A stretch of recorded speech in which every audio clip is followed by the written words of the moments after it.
ಇದು ವಿಜಯನಗರದಲ್ಲಿದೆ ಹೊಸ ಮನೆ. 40 ಫೀಟ್ ರೋಡ್ ಇದೆ. Duplex house. Vijaya 3rd stage 3 ಹತ್ರ ಬರುತ್ತೆ. ಯಾರು ಇಂಟ್ರೆಸ್ಟ್ ಇದ್ದರೆ ಕಾಂಟ್ಯಾಕ್ಟ್ ಮಾಡಿ. ಹೊಸ ಮನೆ 3 BHK duplex house.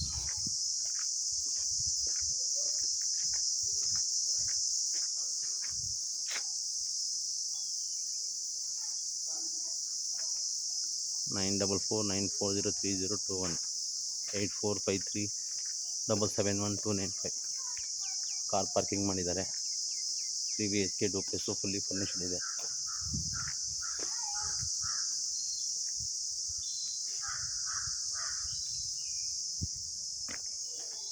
North facing ಬರುತ್ತೆ. ಎಲ್ಲ ಟೀಕ್ ಡೋರ್. ಹೊಸ ಮನೆ. ಕಾಂಟ್ಯಾಕ್ಟ್ ಮಾಡಿ. ಮೈಸೂರು ಮೌಂಟ್.